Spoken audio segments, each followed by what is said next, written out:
Hi all, praise be to God. Last time we saw we should not abandon tent and the altar in our life. அப்படி தானே நம்ம கூடாரத்தையும் நம்ம பலிபீடத்தையும் நம்ம என்றைக்குமே நம்ம விட்டுவிடக்கூடாது என்று போன வீடியோவில் நம்ம பார்த்தோம். அது நிமித்தமாக என்னென்ன ஆசீர்வாதங்கள் நம்மளுக்கு கிடைக்கிது, what are the blessings we need, அதை நம்ம இந்த வீடியோவில் நம்ம நிச்சயமாக பார்ப்போம். வாருங்கள் வார்த்தையோட தினம் நிகழ்ச்சி நேராக நாம் கடந்து செல்லலாம்.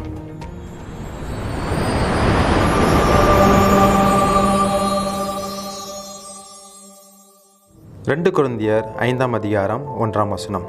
பூமிக்குரிய கூடாரமாகிய நம்முடைய வீடு அழிந்து போனாலும் தேவனால் கட்டப்பட்ட கைவேலை இல்லாத நித்திய வீடு பரலோகத்தில் நமக்கு உண்டென்று அறிந்திருக்கிறோம். இங்கே நம்ம 2 வீடை குறித்து பார்க்குறோம். பூமிக்குரிய நம்மளுடைய வீடும் நித்திய வீடு. இந்த நித்திய வீடு அப்படின்னா இந்த கிரேக்க பதத்தில் என்ன போட்டிருக்குன்னா எப்போரோனியஸ்னால் வானத்துக்கும் மேலாக அது ஒரு சந்தோஷமான ஒரு வீடு. ஸோ அந்த வீடு நம்மளுக்கு ஆயத்தமாக இருக்கிறது. அப்போ இந்த பூமிக்குரிய கூடாரம் அழிந்து போகிறது அப்படின்னு இருக்குது. இப்போ 2 பேதுரு 3ஆம் அதிகாரம் 7ஆம் வசனத்தில் எப்படி போட்டிருக்குன்னா, இந்த பூமி எதுக்காக வைக்கப்பட்டிருக்குன்னா அக்கினிக்கு இரையாக இந்த உலகம் வைக்கப்பட்டிருக்குது அப்படின்னு சொல்லிட்டு வேதம் பரிசுத்த ஆவியானவர் மிக தெளிவாக அவர் போட்டிருக்கிறாரு. இந்த பன்றிகள்லாம் நீங்கள் பார்த்தீங்கன்னா அதுக மேலேயே பார்க்காதுங்க, அப்படி தானே. எப்போ மேலே பார்க்கும்? ஒரு வேடிக்கையான ஒரு சம்பவம் சொல்லுவாங்க. அது என்றைக்கு கறி கடைக்கு போதோ அன்றைக்கு தான் பாருங்கள், ஓ இப்படி ஒரு உலகம் இருக்குதா அப்படின்னு பார்க்குதான். அதனால தான் நாம் எப்போவுமே பரம காணான் நித்திய வீட்டை நோக்கி தான் நம்ம பிரயாணமாக இருக்கணும். அதனால தான் நம்மளுடைய முன்னோர்கள் பரிசுத்தவான்கள் எல்லாருமே பார்த்திங்கன்னா பரம காணனை நோக்கி அவங்க போய்கொண்டிருக்கிறாங்க. ஸோ போன வீடியோவில் நம்ம பார்த்தோம் கூடாரம் பலிபீடம்.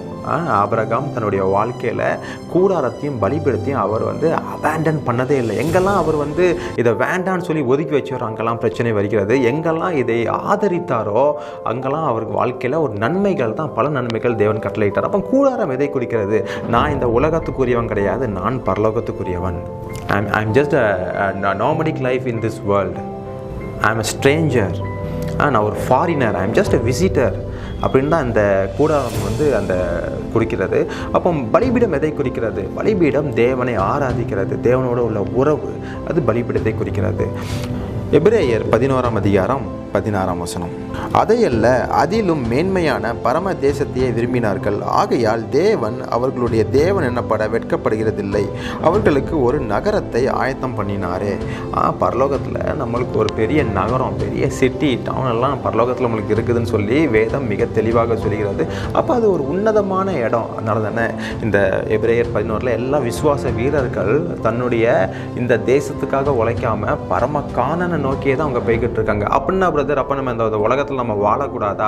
இந்த உலகத்தில் ரொம்ப நம்ம பரதேசியாக ஒரு மாதிரி சாப்பாடு இல்லாமல் ரொம்ப கஷ்டமாக தான் இருக்கணுமா? அப்படி நான் சொல்லலைங்க. ஏன்னா நம்ம பரம தேசத்தை நம்ம நோக்கி கொண்டிருக்க போது இந்த உலகத்தில் இம்மையிலும் மறுமையிலும் தேவன் நம்மளை நல்லா ஆசீர்வதிக்கிறார். எப்படி ஆசீர்வதித்தார் என்று நம்ம பார்ப்போம். அதுக்கு முன்பாக ஒரு சின்ன ஒரு காரியத்தை நான் சொல்கிறேன். ஸ்மித் விக்கிள்ஸ்வர்த் எத்தனை பேர் தெரியும்? நல்ல ஒரு தேவ மனுஷன். அவர் நிறைய பேர்த்த மரித்தவங்களை உயிரோடு எழுப்பியிருக்கிறாரு. அவருடைய ஆட்டிடியூடே எப்படின்னா, எங்கெல்லாம் வியாதி இருக்குதோ, கேன்சர் கேட்லாம் இருக்குதோ அங்கெல்லாம் ஒரு பஞ்ச் கொடுக்கறது, அடிக்கிறது, ஆனால் அதில் சுகமாகிறாரு. அவர்கிட்ட கேட்க போது ஒரு நாள் ரிப்போர்ட்டர்ஸ் கேட்குறாங்க, நீங்கள் ஏன் இப்படி அடிக்கிறீங்கன்னா, நான் அந்த மனுஷனையோ அடிக்கலை, நான் அந்த வியாதியை கொடுக்குற அந்த ஸ்பிரிட்டை, அந்த பொல்லாத பிசாசை தான் நான் அடிக்கிறேன் அப்படின்னு சொன்னார். நல்ல பிரபலமாக இருந்தவர். அப்போ ஒரு நாள் என்னென்னா அவருடைய மனைவி இறந்து போயிட்டாங்க, மேரி ஜேன். அப்போ அந்த மனைவியை நான் ஊழியத்துக்கு போய்ட்டு வரப்போதெல்லாம் எனக்கு யார் சமைச்சு போடுவா, எனக்கு யார் காஃபிலாம் போட்டு கொடுப்பா, அதனால நீ எழுந்துன்னு சொல்லிட்டு இயேசுவின் நாமத்திலான்னு சொன்ன உடனே பாருங்கள் அவங்க உயிர் வந்துடுச்சு அவங்களுக்கு. அப்போ அவங்க மனைவி சொன்னாங்களாம், தயவுசெய்து என்னை நெக்ஸ்ட் டைம் இப்படி பண்ணாதீங்க, ஏன்னா அந்த பரலோகத்தை பார்த்துட்டு இந்த பூமிக்கு வர்றதுக்கு எனக்கு கொஞ்சம் கூட பிடிக்கலங்க. இந்த எபிரேயர் 11:16 போட்டிருக்கு ஹெவன்லி கண்ட்ரி. அந்த ஹெவன்லி கண்ட்ரி அங்கே ஃபுல்லாமே பொண்ணு, ஃபுல்லாமே வேறு லெவலில் தான் இருக்கும். சரியா? அப்போ அதை பார்த்துட்டு இங்கே வர்றதுக்கு எனக்கு பிடிக்கல. ஸோ நாம் பரம காணானையும் நம்ம பரலோகத்தையே நோக்கி நம்மளுடைய ஃபோக்கஸ் எல்லாமே பரம தேசத்தையே தான் நோக்கி கொண்டு இருக்கணும். பிரியமானவர்களே, 1 பேதுரு 2ஆம் அதிகாரம் 11ஆம் வசனம். பிரியமானவர்களே, அந்நியர்களும் பரதேசிகளுமாய் இருக்கிற நீங்கள் ஆத்மாவுக்கு விரோதமாய் போர் செய்கிற மாம்ச இச்சைகளை விட்டு விலகி பேதுரு எப்படி தன்னுடைய ஃபெல்லோ பிரதர்ஸ் சிஸ்டர்ஸை அட்ரஸ் பண்ணுறாருனா, அந்நியனும் பரதேசியுமாக இருக்கிற நீங்கள். இது நியூ கவர்னன்ட் அடிப்படையில் தான் பேசுகிறேன். நியூ கவர்னண்ட்டில் தான் பேதுரு எல்லாருமே இருக்கிறாங்க. அவங்க பேசுகிற ஒரு சொற்றொடர் என்ன? அந்நியனும் பரதேசியுமாக இருக்கிற நீங்கள். கூடாரமும் பலிபீடம் சொல்லி அந்த தலைப்பில் நம்ம பார்த்துக்கிறோம். ஆபிரகாம் ஐயா நிறைய தடவை சொல்கிறாரு, நான் அந்நியனும் பரதேசியமாக இருக்கிறேன், நான் பரமக்கானன் நோக்கி கொண்டு இருக்கிறேன். அப்போது உண்மையிலே அவருடைய வாழ்க்கை, அவருடைய இருதயம் எல்லாமே பரமக்கானை நோக்கி இருக்கிறது. அவனோட வாழ்க்கை எப்படி இருக்குன்னா, தேவன் பல மடங்கு இந்த இம்மையில் அவர் ஆசீர்வதிச்சிருக்காரு. அப்படி தானே இன்றைக்கி நம்ம ஆபிரகாமுடைய உன்னத ஆசீர்வாதங்களை தான் நம்ம கிளைம் பண்ணுறோம். அப்படி தானே கலாத்தியர் 3:14 எனக்கு ஆபிரகாமுடைய ஆசீர்வாதம் வேணும், I want and I need Abraham's blessings. பெரிய பெரிய ராஜாக்கள் எல்லாருமே, கேரார் ராஜா மற்ற எல்லா ராஜாக்களும் ஆபிரகாமை கண்டு பயந்தார்கள். அப்போ ஆபிரகாமை தேவன் எந்த அளவுக்கு ஆசீர்வதித்தபடியினால் மற்ற ராஜாக்கள் ஆபிரகாமை கண்டு பயப்படுறாங்க. அவனுக்கு திரளான வேலையாட்கள், திரளான செல்வங்கள், திரளான ஒட்டகங்கள், அவனுடைய ஆஸ்தி பூமி தாங்கி கொள்ளாத வரைக்கும் இருந்தது என்று. ஆனால் பாருங்க, அந்த ஆபிரகாம் தன்னுடைய இருதயத்தை அந்த ஆஸ்திகள் மேலே வைக்காம தன்னுடைய இருதயத்தை தேவன் மேலே வைத்தபடினால், அதனால தான் அந்த கூடாரத்தையும் அந்த பலிபீடத்தையும் என்றைக்குமே மறக்கவே இல்லை பிரியமானவர்களே. சரி, அவங்க பையன் எப்படி இருந்தாங்க? ஆதியாகமம் 26:25. அங்கே அவன் ஒரு பலிபீடத்தை கட்டி கர்த்தருடைய நாமத்தை தொழுது கொண்டு அங்கே தன் கூடாரத்தை போட்டான். அவ்விடத்திலே ஈசாக்கு வேலைக்காரர் ஒரு துறவை வெட்டினார்கள். பாருங்க, ஆபிரகாமுடைய பையனாகிய ஈசாக்கு அங்கே என்ன பண்ணுறாரு? ஒரு பலிபீடத்தை கட்டுகிறார்கள், அவர் ஒரு கூடாரத்தை போடுகிறார். பாருங்க, அந்த பலிபீடம் கூடாரம், he never abandoned his tent and altar, my friend. அதனால ஆண்டவர் என்ன சொன்னார்? பஞ்ச தேசத்துலையும் அவனை ரொம்ப பரதேசியெல்லாம் விடலை, அவர் பஞ்ச தேசத்துலையும் 100 மடங்கு ஆசீர்வதித்தார். நல்ல ஃபெர்டைலாக இருக்க போது, நல்ல செழிப்பாக இருக்க போது ஆசீர்வாதம் பண்ணலாம் ஆண்டவர். ஆனால் பஞ்ச தேசத்தில் ஒரு ஒரு ஒரு 20%, 30% தான் பரவாயில்ல, பட் 100% 100% தேவன் ஆசீர்வதிக்க வல்லமையுள்ள தேவனாக இருக்கிறார். ஈசாக்கை கண்டு அந்த அந்த அபிமெலேக்கு ராஜா எல்லாருமே பயந்தாங்கன்னு வேதத்தில் போட்டிருக்குது பாருங்க. அந்த ராஜாக்கெல்லாம் தயவுசெய்து எங்கள் ஊரை விட்டு நீங்கள் போயிருங்க, உங்களை கண்டு எங்களுக்கு பயமாக இருக்குது அப்படின்னு சொல்லிட்டு பாருங்க, ஆண்டவர் எந்த அளவுக்கு தன்னுடைய பிள்ளைங்களை உயர்வாய் வைத்திருக்கிறார். ஆனால் அந்த ஜனங்கள் எப்படி இருக்கிறாங்க? தன்னுடைய இருதயத்தை ஆஸ்திகள் மேலேயோ யார் மேலேயும் வைக்காம தேவன் இடத்துல அவங்க வைக்க போதும் கர்த்தர் அவர்களை மென்மேலும் உயர்த்தி கொண்டு தான் இருந்தார். சரி, ஓகே, அவங்களுடைய பையன் எப்படி இருந்தார்? யாக்கோபுக்கு எல்லாருமே தெரியும், அவர் ஒரு கூடாரவாசியாக இருந்தார். அப்படி தானே? ஆதியாகமம் 47:9. அதற்கு யாக்கோபு, நான் பரதேசியாய் சஞ்சரித்த நாட்கள் 130 வருஷம், என் ஆயுசு நாட்கள் கொஞ்சமும் சஞ்சலவுமாய் இருக்கிறது. அவைகள் பரதேசிகளாய் சஞ்சரித்த என் பிதாக்களுடைய ஆயுசு நாட்களுக்கு வந்து எட்டவில்லை என்று பார்வோனோட சொன்னான். பாருங்க, யாக்கோபு பார்வோனுக்கு முன்பாக இருக்கும்போது, ரொம்ப வயதான காலத்தில் இருக்கப்போது சொல்கிறேன், நான் பரதேசியாய் சஞ்சரித்த நாட்கள். திருவிழியத்தில் போட்டிருக்கு பயண நாட்கள். இது ஒரு பயணம் தான். இது ஒரு கொஞ்ச நாள் நான் பயணம் தான். மிஞ்சி போனால் 120 வருஷம், இல்லாட்டி 130 வருஷம், 140 வருஷம். அதுக்கப்புறம் நம்ம நித்தியமாய் வாழ்கிற அந்த பரம கானானுக்குள்ளே போகணும் பிரியமானவர்களே, அந்த பரலோகத்துக்குள்ளே நம்ம போகணும். அப்போ இந்த யாக்கோபு எப்படி வாழ்ந்தார்? அவர் முன்னோர்களைப் போல நல்ல செல்வந்தனாக வாழ்ந்தாரா? வசனம் ரொம்ப தெளிவாக சொல்கிறது.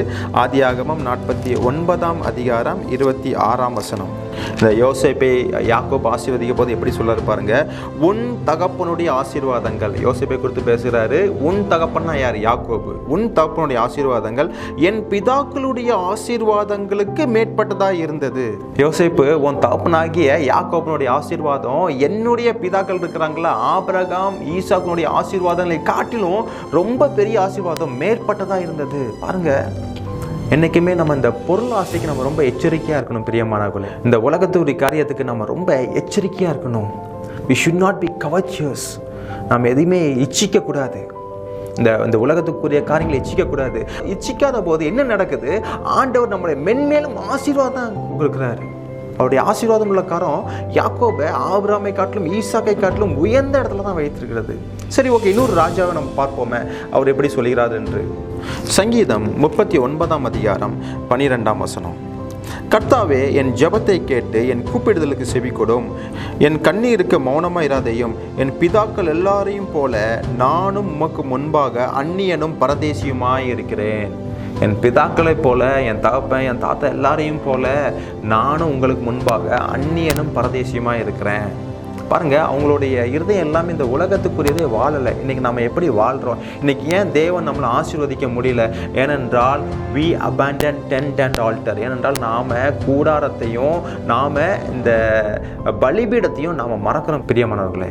See, God blessed him as a king. சமஸ்த இஸ்ரவேலர்களுக்கும் தாவீதை ஒரு ராஜாவாக வைத்தார். சங்கீதம் 119:19 தாவீது என்ன சொல்றாரு, நான் ஒரு அந்நியம் பரதேசியா இருக்கிறேன் அப்படின்ட்டு. எபிரேயர் 11:9 விசுவாசத்தினாலே அவன் வாக்குத்தத்தம் பண்ணப்பட்ட தேசத்திலே பரதேசியை போல சஞ்சரித்த அந்த வாக்குத்தத்திற்குரிய உடன் சுதந்திரராகிய ஈசாக்கோடும் யாக்கோபோடும் கூடாரங்களிலே குடியிருந்தான். பாருங்க, ஈசாக்கும் யாக்கோபும் தன் தகப்பனாகிய ஆபிரகாம் என்ன சொல்றாரு, அந்த கூடாரத்தை விட்டு நீ போயிடாத, நீ பலிபீடத்தை விட்டு போயிடாத. இது எதன் அடிப்படையில் வருகிறது? எது இருந்தால் கூடாரத்தையும் பலிபீடத்தையும் நம்ம செய்யணும்னா அது விசுவாசம் இருந்தால் தாங்க நம்ம செய்ய முடியும். விசுவாசம் இல்லாமல் எதுவுமே செய்ய முடியாது. அதனால தான் விசுவாசத்தினாலே. எபிரேயர் 11:13 இவர்கள் எல்லாரும் வாக்குத்தத்தம் பண்ணப்பட்டவைகளை அடையாமல் தூரத்திலே அவைகளை கண்டு நம்பி அணைத்து கொண்டு பூமியின் மேல் தங்களை அந்நியரும் பரதேசிகளும் என்று அறிக்கையிட்டு விசுவாசத்தோடே மரித்தார்கள். பாருங்க, they confessed, NRSVல போட்டிருக்கு, they confessed that they are strangers and foreigners and visitors. இன்றைக்கி நம்ம எல்லாருமே கேட்குறோம்ல, ஆபிரகாமோட ஆசீர்வாதம் எனக்கு வேணும்ட்டா. ஆனால் ஆபிரகாமோட இருதயத்தை யாராச்சும் நம்ம கேட்குறோமா? அவர் இருதயம் எதை சார்ந்திருந்தது? அவருடைய இருதயம் இந்த உலகத்தை சார்ந்து வாழவில்லை பிரியமானவர்களே. அவருடைய இருதயம் பரம தேசத்தையே நோக்கி சார்ந்திருக்குது. இந்த உலகம் எனக்கு ஜஸ்ட் ஒரு டெம்பரவரி தான். மிஞ்சி போனால் எனக்கு ஒரு 100 வருஷம் 200 வருஷம் 300 வருஷம் தான். அதுக்கு மேலே எனக்கு நித்தியமான ஒரு நகரம் இருக்கிறது. அதான் பரலோகம். ஹெவன்லி கண்ட்ரி எனக்காக வெயிட் பண்ணிகிட்டு இருக்குது அப்படின்னு சொல்லிட்டு இந்த ஆபிரகாம் வாழ்கிறாரு. நம்ம அடுத்த வீடியோவில் பார்ப்போம், இந்த கூடாரத்தையும் இந்த பலிபீடத்தையும் விட்ட ஜனங்கள் எப்படி வாழ்ந்தாங்க, அவர்களுக்கும் தேவனுடைய உயர்வு இருந்ததா, அந்த உயர்வு எவ்வளோ காலம் இருந்தது, அந்த உயர்வுக்கு பின்பாக என்ன காரியம் அவர்களுக்கு நடந்தது. யாக்கோபு கூடாரவாசின்னு சொல்றீங்க, அப்போ ஏசா எப்படி இருந்தார், மற்றவர்கள் எப்படி இருந்தாங்கன்னு சொல்லி நம்ம நிச்சயமாகவே நம்ம அடுத்த வீடியோவில் பார்ப்போம். Until then, bye from Divan.